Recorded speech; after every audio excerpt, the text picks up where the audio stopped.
வணக்கம் ஃப்ரெண்ட்ஸ், இன்னைக்கான பாண்டியன் ஷோஸ் எபிசோட்ல என்ன நடந்துச்சுன்னு பார்க்கலாம் வாங்க. கோமதி வீட்டை விட்டு கிளம்பி போக அவங்க பின்னாடியே அவங்க கணவர் பாண்டியரும் வராரு.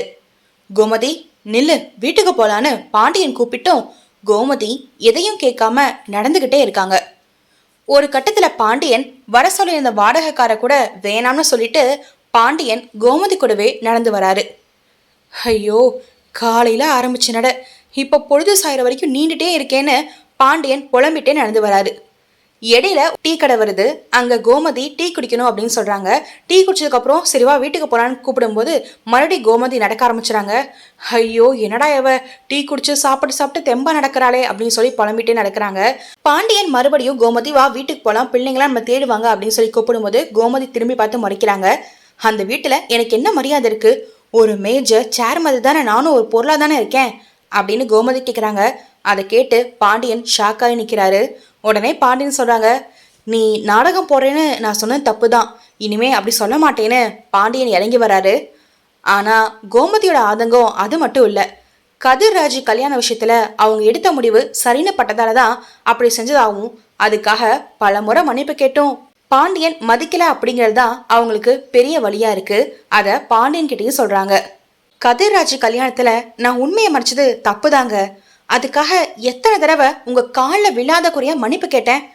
ஆனால் நீங்கள் அந்த மயிலுக்கும் எனக்கும் என்ன வித்தியாசம்னு கேட்டப்ப என் மனசு எவ்வளோ துடிச்சிருக்குன்னு உங்களுக்கு தெரியுமா? உங்கள் முன்னாடி வரதுக்கே நான் பயந்து நடுங்கினேன்.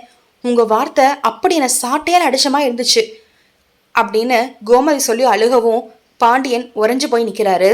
கோமதி கேட்குற கேள்வி ரொம்பவே நியாயமானது தான். கோமதி சொல்கிறாங்க, நீங்கள் எனக்கு நகை, துணி, வீடுன்னு எல்லாம் வாங்கி கொடுத்துருக்கீங்க.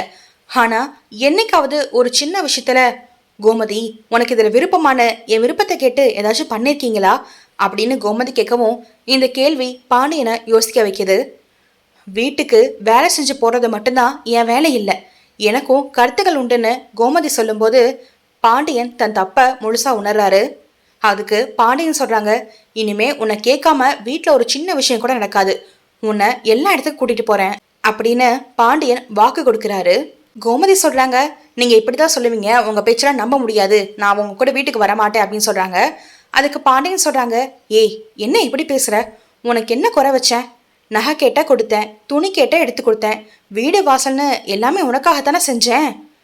அதுக்கு கோமதி சொல்கிறாங்க, நீங்கள் எல்லாம் செஞ்சீங்க தான், ஆனால் என்னைக்காவது கோமதி உனக்கு இதில் என்ன விருப்பம்னு ஒரு வார்த்தை கேட்டிருக்கீங்களா? நான் பார்த்துக்கிறேன்னு சொல்லியே எல்லாத்தையும் நீங்களே செய்வீங்க. ஆனால் அந்த இடத்துல எனக்குன்னு ஒரு மரியாதை இருக்குன்னு என்னைக்காவது நீங்கள் யோசிச்சிருக்கீங்களா?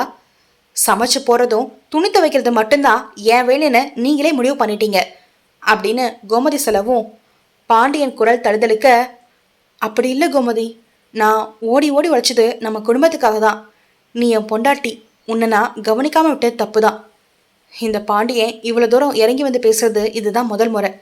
இனிமே உன்னை கேட்காம இந்த வீட்டில் ஒரு அணுவும் அசையாது. உனக்கு எங்கே போகணும்னு ஆசையோ அங்கெல்லாம் நான் கண்டிப்பாக கூப்பிட்டு போகிறேன். உனக்கு என்னெல்லாம் தேவையோ அதை இனிமேல் உன்கிட்ட கேட்டே நான் செய்கிறேன் அப்படின்னு சொல்லி பாண்டியன் இறங்கி வருவோம். கோமதி கண்டிப்பாக இதெல்லாம் செய்வீங்கன்னு கேட்குறாங்க. கண்டிப்பாக செய்வேன் என்னை நம்புன்னு சொல்லவும் கோமதி இறங்கி வராங்க. அடுத்த சீனில் இன்னொரு பக்கம் வீட்டில் கோமதி இல்லாத ஒரு நாள் அந்த வீடே எப்படி ஸ்தம்பிச்சு போயிருக்குன்னு காட்டுறாங்க. ஒரு ரேஷன் கார்டை தேடி எடுக்கிறது கூட அவங்க இல்லாமல் எவ்வளோ கஷ்டமாக இருக்குது. கோமதி அந்த வீட்டை எவ்வளவு அழகா நிர்வாகம் பண்ணியிருக்காங்கன்னு அப்போதான் மற்றவங்களுக்கு புரியுது. அதுக்கடுத்த சீன்லாம் மறுபடியும் பாண்டியனை காட்டுறாங்க. கடைசியாக பாண்டியன் சொல்கிறாங்க, நாம் 2 பேரும் ஊரே மெச்ச வாழ்ந்தவங்க, நமக்குள்ள புரிதல் இல்லாமல் இருக்கிறது தப்புன்னு சொல்லி சமாதானம் செய்கிறாரு. கோமதியும் தன் தப்பை மன்னிப்பு கேட்டு ஏற்றுக்கிறாங்க. ஒரு வழியா இந்த நீண்ட நடைப்பயணம் ஒரு அழகான புரிதலோட முடிவுக்கு வருது. இந்த தம்பதி ஒன்று சேர்ந்ததை பற்றி நீங்கள் என்ன நினைக்கிறீங்கன்னு மறக்காமல் கமெண்ட் செக்ஷனில் சொல்லுங்கள். தேங்க்யூ.